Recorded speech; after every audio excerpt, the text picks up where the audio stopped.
What is up, guys? Welcome back to another Diesel Dog video. As you can see, I've got quite the project going on here in the garage. A little side project, rebuilding a 4L60E transmission, GM transmission. Got it all apart. I kind of was gonna do a how-to, but there's so many detailed videos, better than I could have done on YouTube. If you're looking for a detailed rebuild how-to, you know, do some research. There's some like 2-hour videos that are very good. But I'll kind of walk you through a little bit of what I'm doing here. So we got it all apart, down to the transmission case. I got everything out. I've got my frictions all taken out, clutch packs. You can see this one looks pretty burnt. That one's smoked. A couple of these other ones don't look too bad, but I'll show you where my failure is. Kind of hard to see, but down inside the pump here, where your torque converter slides over top here, there's a collar down there. I'm pretty sure that's where your vanes all sit in there. It's cracked. Kind of hard to see. I don't know if I'd even be able to show you, but you got to kind of look through here. And found that that's cracked, so this pump failed. I've never seen an actual pump failure on these. If anyone else has, you know, I'm sure they're out there, but me personally, never seen one. Usually always saw this sun shell, the spline strip out on these things. Saw that a lot. This one looks good. I've seen just straight up clutch pack failures. O-rings split and stuff like that, but never the pump failed. And you can see all the junk down in the bottom of the pan there when I pulled it off. So pretty sure that's all just your friction material from some of these.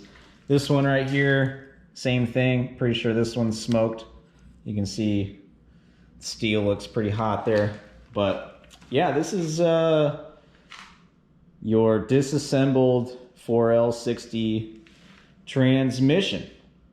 Tonight I'm doing a little bit. I want to get this thing back together. I kind of got everything out. I got a rebuild kit. You can see I got my discs, my steels and frictions, and I got all my seals and stuff, and a new band there.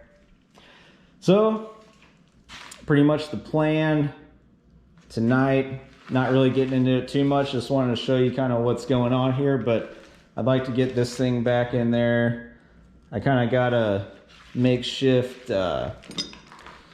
tool here for getting that piston, that spring released and then back in there. This is actually a tool for getting older style GM steering column clock springs out. We've got a snap ring, you got to use this, threads onto the end of the steering shaft, and you can use that. I kind of had spread a little bit, but it worked pretty good. So I'm going to be able to use that on this one right here, down in there. I'm going to have to bring to work and put it in the press to get that one out of there, because you do need to pull that out of there and put some new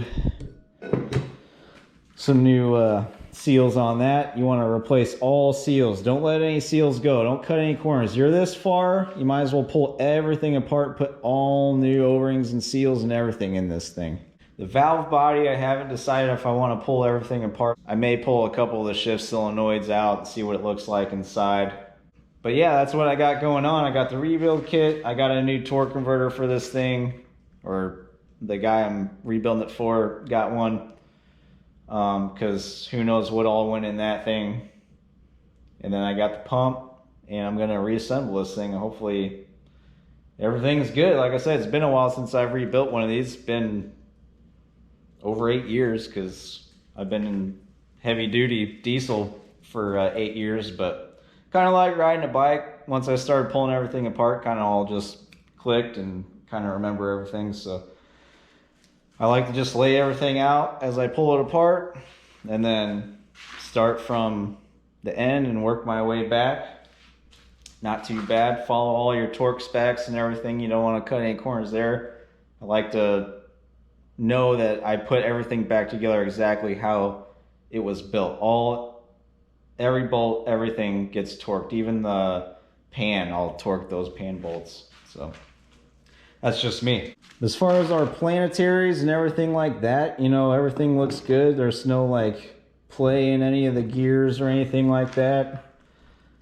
This one looked pretty good, so I don't think we have anything to worry about there. I think just plain simple, the pump failed. Probably had no pressure, smoked these clutches. That's what happened. So it's always nice to find the failure, because at first I was like, I'm not really sure why these things failed. Usually you'll find what failed, but pump for sure. So yeah, like I said, I was just doing a little update video on what I got going on in the garage.